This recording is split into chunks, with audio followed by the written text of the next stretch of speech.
My boss raped me to keep my job. Years later, I helped lock him up for harassing 6 other victims.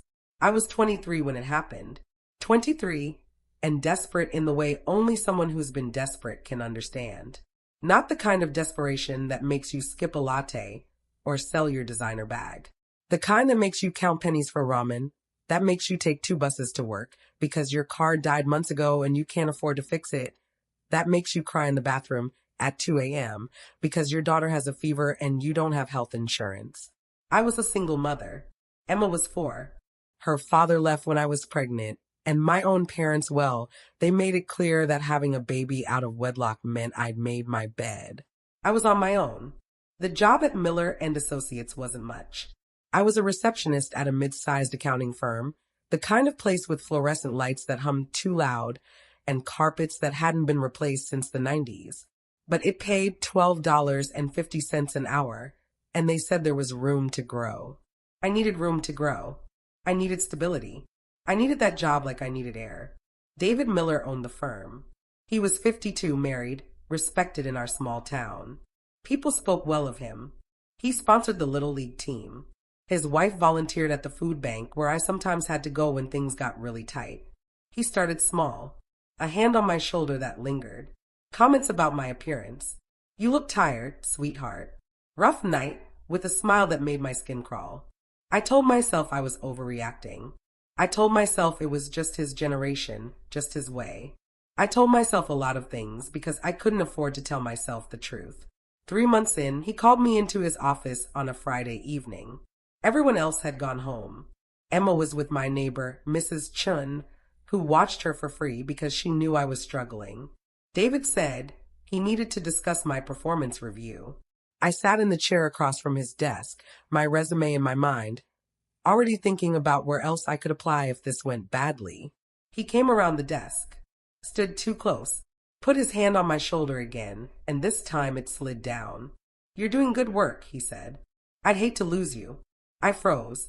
Every muscle in my body turned to stone. But you know, the economy's tough. We've had to make cuts. I've been protecting your position. His other hand was on my waist now. I take care of the people who take care of me. I should have screamed. I should have run. I should have done 1,000 things I didn't do. But all I could think about was Emma. About the eviction notice I'd gotten last month. About the fact that I'd been late 3 times because the bus broke down and he'd already warned me. About the fact that I had $73 in my bank account and rent was due in 6 days.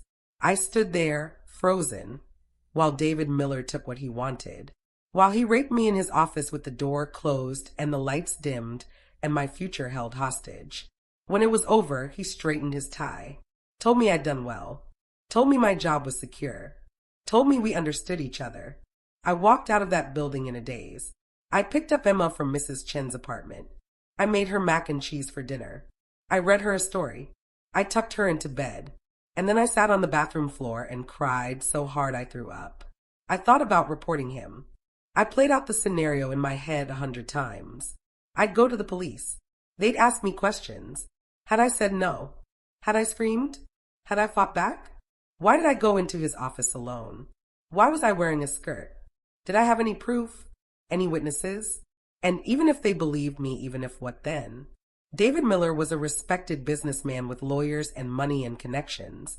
I was nobody, a single mother on welfare who worked the front desk. Who would believe me? And even if someone did, how long would it take? Months?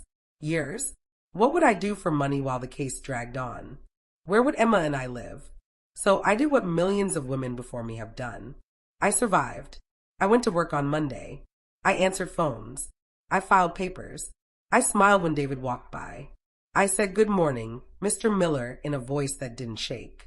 He raped me twice more over the next 4 months, each time preceded by the same veiled threats, the same transactional language. Each time I dissociated, floated somewhere above my own body, and counted the ceiling tiles until it was over. And then I left. Not dramatically, not with a confrontation or a speech. I simply found another job, a worse job. Actually at a call center that paid less and had no benefits, and I gave my 2 weeks' notice. David seemed surprised. Are you sure? He asked, his face the picture of concern. We value you here. I'm sure, I said, and I walked away.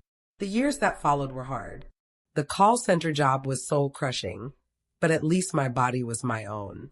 I worked there for 2 years, then moved to a slightly better position at a medical billing office. Emma grew. I grew. We were poor, but we were safe. I went to therapy when I could afford it, which wasn't often. I learned words for what had happened to me.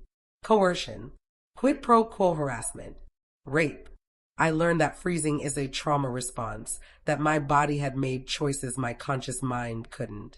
I learned that survival isn't the same as consent. I learned to forgive myself, though that took the longest. By the time Emma was in middle school, I'd worked my way up to office manager at a small medical practice. It wasn't glamorous, but it was stable. We'd moved to a better apartment. I had a used car that actually ran. We weren't rich, but we were okay. For the first time in years, I could breathe. I didn't think about David Miller often anymore. When I did, it was with a dull ache, like an old injury that flares up in bad weather. I'd moved on. I'd survived. That was enough.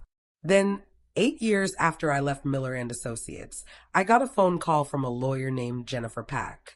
"Miss Torres," she said, "my name is Jennifer Pack. I'm an attorney representing several women in a potential case against David Miller. Your name came up in our investigation, and I was hoping we could talk." My blood went cold. "How did you get my name?" "From another former employee. She remembered you worked there around the same time she did." "Miss Torres, I need to ask you something difficult. Did David Miller ever sexually harass or assault you?" I sat down. My hands were shaking. "What's this about?" Jennifer explained. 6 women had come forward. They'd all worked at Miller and Associates at various points over the past 15 years. They'd all experienced what I had. Some were harassed, propositioned, threatened. 2 had been assaulted. They were building a case. "I know this is hard," Jennifer said gently, "and I know you might not want to get involved. But if you have information that could help, if you experience anything similar." "He raped me," I heard myself say. The words came out flat, factual. 3 times. In his office.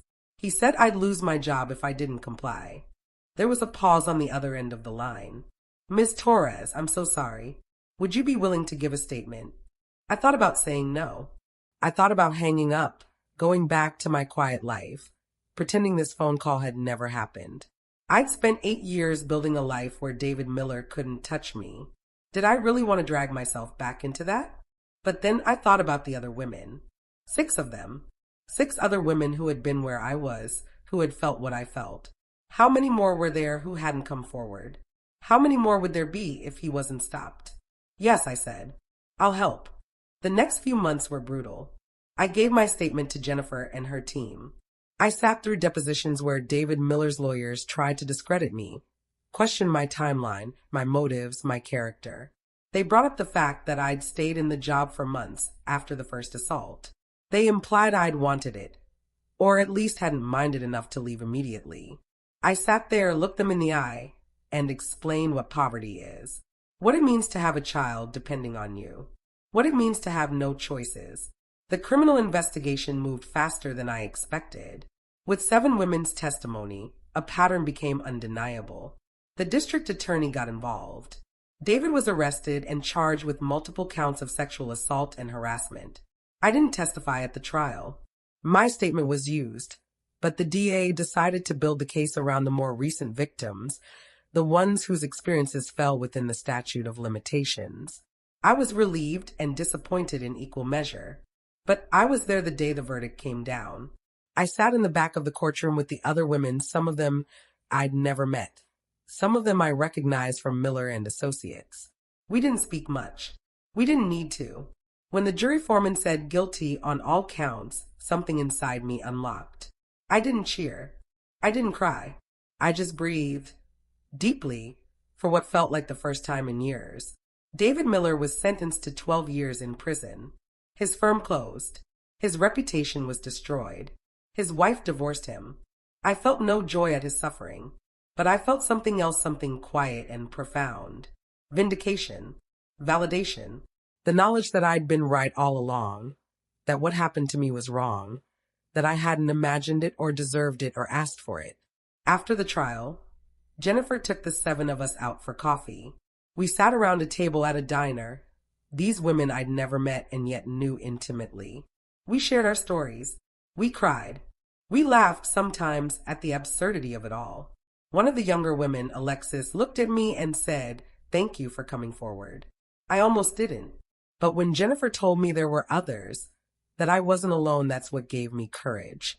I reached across the table and squeezed her hand. "You gave me courage too." Because the truth was, I couldn't have done it alone. None of us could have. But together, we were strong enough. Together, we were believed. Emma is in college now. She's studying criminal justice, wants to be a victim's advocate. She knows what happened to me. I told her when she was old enough to understand. She said it made her proud that I'd helped stop someone who hurt people. I don't know if proud is the word I'd use, but I'm at peace. I survived what David Miller did to me. I survived the poverty and the shame and the silence. I survived the years of wondering if I'd done enough, been strong enough, fought hard enough. And in the end, when it mattered, I showed up. I told the truth. I helped make sure he couldn't do to anyone else what he did to me. That's not revenge. It's justice. And justice, I've learned, is a quiet thing. It doesn't announce itself with thunder. It doesn't demand applause. It simply is solid and real and permanent. David Miller took something from me that I can never get back. But I took something from him too. I took his power. I took his ability to hide behind respectability and fear and silence. I helped lock him up. Not because I'm special or strong or brave, but because I'm a survivor. And survivors, I've learned, are harder to break than anyone gives us credit for. We endure. We remember. And when the moment comes when someone finally asks, "What happened to you?" we tell the truth. That's all it takes. That, and the courage to believe that the truth matters. It does. I know that now. It always did. Subscribe.